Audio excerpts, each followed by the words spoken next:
O Gulag, um sistema de campo de trabalho forçado que operou na União Soviética durante o século XX, teve a sua formação e expansão moldadas pela liderança de Joseph Stalin. Após a morte de Lenin em 1924, Stalin consolidou seu poder e implementou uma série de mudanças significativas no sistema penal e prisional do país. Em 1929, o Politburo, sob a direção de Stalin, deu início à criação de um sistema de campo autossustentáveis, com o objetivo de substituir as prisões existentes em todo o território soviético. Esse sistema de campos, conhecido como Gulag, visava não apenas punir criminosos, mas também colonizar áreas remotas e subdesenvolvidas da União Soviética. Esse período coincidiu com a coletivização forçada da agricultura e o rápido desenvolvimento industrial liderado pelo governo. Uma das medidas marcantes foi a chamada dekulakização, que foi iniciada em 29 e buscava eliminar a classe dos kulaks, que era considerada rica e inimiga do socialismo. Isso resultou na prisão e execução de milhares de camponeses. Aqueles com penas inferiores a 3 anos foram mantidos no sistema prisional sob o controle do NKVD, enquanto os campos do Gulag abrigavam prisioneiros com penas mais longas. Os campos do Gulag cresceram rapidamente durante a década de 1930, especialmente com projetos econômicos maciços, como a construção de canais, mineração de ouro e infraestrutura de comunicações. A população prisional atingiu seu auge em 1941, com cerca de 1,5 milhão de prisioneiros. Durante o Grande Expurgo, que aconteceu entre 37 e 38, prisões de massa ocorreram, resultando em um aumento significativo no número de prisioneiros. Milhares foram detidos e condenados com base em acusações de atividades, entre aspas, contra-revolucionárias. A composição dos prisioneiros também mudou bastante ao longo do tempo. O número de prisioneiros com ensino superior aumentou consideravelmente entre 1934 e 1941, o que reflete uma desconfiança do regime em relação à intelectualidade. O Gulag se expandiu para incluir tanto prisioneiros políticos como criminosos comuns, formando uma população diversificada. Os campos do Gulag foram administrados pelo NKVD, que supervisionava as operações e controlava a vida dos prisioneiros. Condições precárias, fomes e doenças eram endêmicas nos campos, levando a uma alta taxa de mortalidade. Os prisioneiros frequentemente eram forçados a realizar trabalhos árduos e perigosos, o que contribuía para projetos econômicos do governo. Pequenos crimes e piadas sobre o governo e as autoridades soviéticas eram puníveis com prisão. Cerca de metade dos presos políticos nos campos de Gulag foram presos por meio administrativo, ou seja, sem julgamento nos tribunais. Dados oficiais sugerem que houve mais de 2,6 milhões de sentenças de prisão em casos investigados pela polícia secreta ao longo de 1921 até 1953. A morte de Stalin em 53 marcou um período de mudança. Sob a liderança de Nikita Khrushchev, houve liberações em massa e uma revisão de casos de crimes políticos. Então a população do Gulag começou a diminuir gradualmente. Em 1957, o sistema Gulag foi oficialmente abolido, encerrando uma era de trabalho forçado em escala na União Soviética. Mas hoje, especificamente, vamos ver como era a vida daqueles que viviam dentro desses campos. Eu vou deixar na descrição do vídeo toda a linha do tempo dos gulags caso você tenha interesse. Dito isso, vamos lá. As condições de vida e trabalho nos campos variavam significativamente ao longo do tempo e do lugar, dependendo, entre outras coisas, do impacto de eventos mais amplos, como a Segunda Guerra Mundial, fomes e escassez em todo o país, ondas de terror e influxo repentino ou liberação de grandes números de prisioneiros, e também do tipo de crime cometido. Em vez de serem utilizados para ganho econômico, os prisioneiros políticos normalmente recebiam o pior trabalho ou eram deixados nas partes menos produtivas do Gulag. Victor Herman, em suas memórias, por exemplo, compara os campos de Burepolon e Nukhcha II, que ficavam ambos perto de Vyakta. Em Burepolon, havia cerca de 3 mil prisioneiros, todos não políticos, no recinto central. Eles podiam circular livremente, eram levemente vigiados, tinham barracas destrancadas com colchões e travesseiros e assistiam a filmes ocidentais. No entanto, Nukhcha II, que abrigava criminosos graves e prisioneiros políticos, tinha torres de guarda com metralhadoras e barracas trancadas. Em alguns campos, os prisioneiros só podiam enviar uma carta por ano e não podiam ter fotos dos seus entes queridos. Alguns prisioneiros eram libertados antecipadamente se demonstrassem bom desempenho. Havia várias atividades produtivas para os prisioneiros no campo. Por exemplo, no início de 1935, um curso de criação de gado foi realizado para os prisioneiros em uma fazenda estatal. Aqueles que participaram tiveram a sua jornada de trabalho reduzida para 4 horas. Naquele ano, o grupo teatral profissional no complexo do campo realizou 230 apresentações de peças e concertos para mais de 115 mil espectadores. E os jornais do campo também existiam. Andrei Vyshinsky, que era procurador-chefe da União Soviética, escreveu um memorando para o chefe do NKVD, que na época era Nikolai Yezhov. E em 1938, durante a Grande Purga, ele afirmava o seguinte: entre os prisioneiros, há alguns tão esfarrapados e infestados de piolhos que representam um perigo sanitário para os outros. Esses prisioneiros se deterioraram a ponto de perderem qualquer semelhança com seres humanos. Sem comida, eles coletam restos, e segundo alguns prisioneiros, comem ratos e cachorros. Segundo Evgenia Ginsburg, os detentos do Gulag podiam perceber quando Yezhov não estava mais no comando, pois um dia as condições se tornavam mais relaxadas. Alguns dias depois, o nome de Beria aparecia nos comunicados oficiais das prisões. De forma geral, os órgãos administrativos centrais demonstravam um interesse discernível em manter a força de trabalho dos prisioneiros em condições que permitissem o cumprimento de planos de construção e produção estabelecidos de cima. Além de uma ampla gama de punições para prisioneiros que se recusassem a trabalhar, eles instituíram uma série de incentivos positivos destinados a aumentar a produtividade. Isso incluía bônus monetários e pagamentos de salário, redução das sentenças individuais, esquemas gerais de liberação antecipada para cumprimento e supercumprimento das normas, tratamento preferencial, redução das centenas e privilégios para os trabalhadores mais produtivos. Os detentos eram usados como guarda nos campos e podiam comprar jornais dos campos, assim também como títulos. Robert Truthson escreve que isso era, entre aspas, pelo menos uma indicação de que eles ainda eram considerados participantes da sociedade em algum grau. Equipes esportivas, particularmente times de futebol, também eram organizadas pelas autoridades prisionais.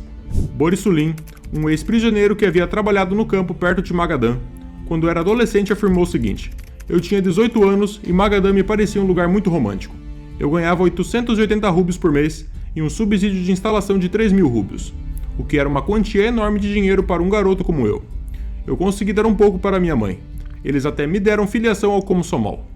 Havia uma usina de mineração e processamento de minério que enviava grupos para cavar estanho. Eu trabalhava na estação de rádio que mantinha contato com os grupos. Se os detentos fossem bons e disciplinados, eles tinham praticamente os mesmos direitos que os trabalhadores livres. Eles eram confiáveis e até iam ao cinema. Quanto à razão de estarem nos campos, eu nunca me intrometi em detalhes. Todos pensávamos que as pessoas estavam lá porque eram culpadas. Logo após o ataque alemão à União Soviética em junho de 1941, as condições nos campos pioraram drasticamente. As cotas foram aumentadas, as rações reduzidas e os suprimentos médicos quase não existiam, o que levou a um aumento acentuado na mortalidade. A situação melhorou lentamente no período final e após o fim da guerra. A fome soviética de 1932 e 1933 varreu várias regiões diferentes da União Soviética.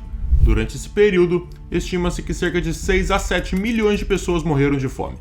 Em 7 de agosto de 1932, um novo edito redigido por Stalin especificava uma pena mínima de 10 anos de prisão ou execução por roubos de fazendas coletivas ou propriedade cooperativa. Nos meses seguintes, as acusações aumentaram 4 vezes. Uma grande parcela dos casos processados com base na lei envolvia o roubo de pequenas quantidades de grãos no valor de menos de 50 rublos. A lei foi posteriormente relaxada em 8 de maio de 33.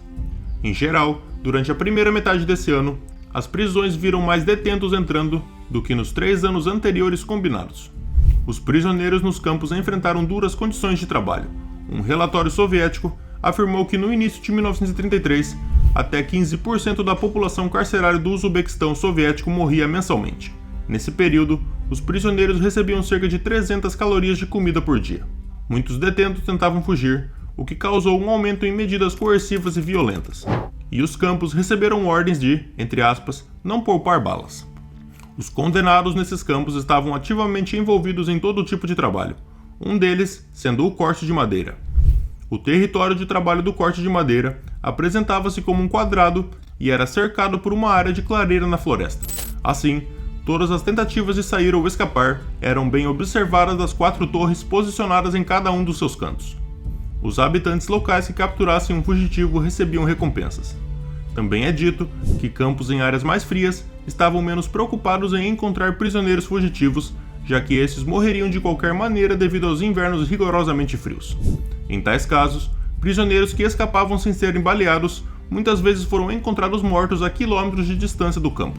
Se olharmos especificamente para o período da Segunda Guerra Mundial, veremos que em 1939, os arquivos soviéticos indicam uma população combinada de campos e colônias de mais de 1,6 milhão. Annie Applebaum e Steven Rossfeld estimam que entre 1,2 e 1,5 milhão de pessoas estavam nos campos de prisão e colônias no sistema Gulag quando a guerra começou. Após a invasão alemã da Polônia, que marcou o início da Segunda Guerra Mundial na Europa, a União Soviética invadiu e anexou partes orientais da Segunda República Polonesa. Em 1940, a União Soviética ocupou a Estônia, Letônia, Lituânia, Bessarrábia e Bucovina. De acordo com algumas estimativas, centenas de milhares de cidadãos poloneses e habitantes das outras terras anexadas, independentemente da sua origem étnica, foram presos e enviados para os campos do Gulag. No entanto, de acordo com os dados oficiais, o número total de sentenças por crimes políticos e antiestatais que envolviam espionagem e terrorismo na União Soviética, de 1939 a 1941, foi de 211.106. Aproximadamente 300 mil prisioneiros de guerra poloneses foram capturados pela União Soviética durante e após a Guerra Defensiva Polonesa. Quase todos os oficiais capturados e um grande número de soldados comuns foram então assassinados ou enviados ao Gulag. Dos 12 mil poloneses enviados a Kolyma em 1940, apenas 583 homens sobreviveram.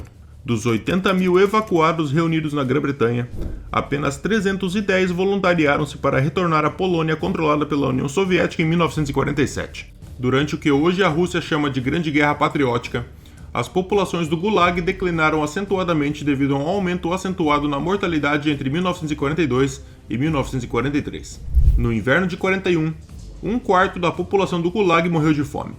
516.841 prisioneiros morreram nos campos da prisão entre 41 e 43, devido a uma combinação das suas duras condições de trabalho e a fome acusada pela invasão alemã. Esse período representa cerca da metade de todas as mortes do Gulag, de acordo com as estatísticas russas. Em 1943, o termo trabalho de cartoga foi reintroduzido. Inicialmente, eles eram destinados a colaboradores nazistas, mas outras categorias dos prisioneiros políticos, por exemplo, membros de povos deportados que fugiram do exílio, também foram condenados ao trabalho de cartoga. Os prisioneiros condenados a esses trabalhos eram enviados para campos de prisão do Gulag com um regime mais rigoroso e muitos deles pereceram. Antes da dissolução da União Soviética, as estimativas de vítimas do Gulag variavam de 2,3 a 17,6 milhões. A mortalidade nos campos de Gulag de 34 a 40 foi de 4 a 6 vezes maior do que a média na União Soviética. Pesquisas, após a queda da União Soviética em 1991, por historiadores que tiveram acesso a materiais de arquivo, reduziram consideravelmente essa faixa. Em um estudo de 93, com dados soviéticos de arquivo, um total de 1.053.829 pessoas morreram no Gulag entre 34 e 53. Era a prática comum liberar prisioneiros que estavam sofrendo de doenças incuráveis ou perto da morte. Então as estatísticas combinadas de mortalidade nos campos e de mortalidade causada pelos campos eram mais altas. O consenso histórico é o seguinte: das 18 milhões de pessoas que passaram pelo Gulag entre 1930 e 1953, entre 1,6 milhão e 1,76 milhão pereceram como resultado da sua detenção, e cerca de metade de todas as mortes ocorreram entre 41 e 43, que foi justamente quando a Operação Barbarossa começou. Se as mortes de prisioneiros de colônias de trabalho e assentamentos especiais forem incluídas, o número de mortes sobe para 2.749.163. Em seu estudo de 2018, Golfo Alexopoulos tentou desafiar essa figura de consenso abrangendo aqueles cuja vida foi encurtada devido às condições do Gulag. Alexopoulos concluiu a partir da sua pesquisa que uma prática sistemática do Gulag era liberar prisioneiros doentes à beira da morte, e que todos os prisioneiros que receberam a classificação de saúde, entre aspas, inválido, ou trabalho físico leve, trabalho individualizado leve, ou defeituoso fisicalmente, que juntos, segundo ele, englobavam pelo menos 1/3 de todos os detentos que passaram pelo Gulag, morreram ou tiveram suas vidas encurtadas devido à detenção no Gulag, em cativeiro ou logo após a liberação. Agora olha só, a mortalidade estimada no Gulag dessa maneira resulta em 6 milhões de mortes, o que é o mesmo número do Holocausto nazista. O historiador Orlando Figes e o escritor russo Vadim Ehrlichman também apresentaram estimativas semelhantes. A estimativa de Alexopoulos, no entanto, apresenta dificuldades metodológicas óbvias e é apoiada por evidências mal interpretadas, como presumir que centenas de milhares de prisioneiros, entre aspas, direcionados para outros locais de detenção em 1948, eram um eufemismo para liberar prisioneiros à beira da morte em colônias de trabalho, quando na verdade se referia ao transporte interno no Gulag ao invés da liberação. Se olharmos aqui para esses dados, podemos ver que os anos que tiveram mais mortes foram os anos após a invasão da União Soviética. Temos uma taxa de mortalidade violenta em 1942 com 24,9% e 1943 com 22,4%. Hoje, historiadores russos e ocidentais oferecem histórias detalhadas do Gulag, embora nunca tenha havido dúvida sobre a injustiça e a miséria que o Gulag infligiu a milhões de pessoas inocentes. Historiadores também concluíram que, embora Stalin pretendesse que o Gulag desempenhasse um papel-chave na industrialização da União Soviética, e embora o Gulag tenha produzido muito, que foi 1/3 do ouro do país, a maior parte da sua madeira, grande parte do seu carvão e uma vasta variedade de outros bens como um todo, o sistema dos campos foi um desastre econômico. A produção dos campos quase nunca compensava o custo de operar o sistema do Gulag, e a maioria das árvores derrubadas apodrecia e nunca chegava às serrarias. Muitas das linhas ferroviárias e canais construídos pelos prisioneiros eram inúteis, e a maioria das construções eram terrivelmente precárias. 18 milhões de pessoas foram submetidas ao trabalho forçado, sem nenhum ganho econômico em si. Esse foi um dos motivos pelos quais os sucessores de Stalin em grande parte fecharam o Gulag. No site gulag.online, você consegue interagir com um mapa onde ficavam os gulags da União Soviética. Vou deixar o link aqui na descrição. Você vai se assustar com tantos pontos vermelhos naquele mapa. Vou deixar também na descrição toda a linha do tempo dos gulags, com os principais acontecimentos que ocorreram até 1960. Se você acredita que esse vídeo tenha lhe agregado historicamente, deixe o seu like aqui embaixo e se inscreva no canal. Isso vai ajudar muito a manter o projeto ativo aqui no YouTube. Que Deus abençoe todos vocês e até breve.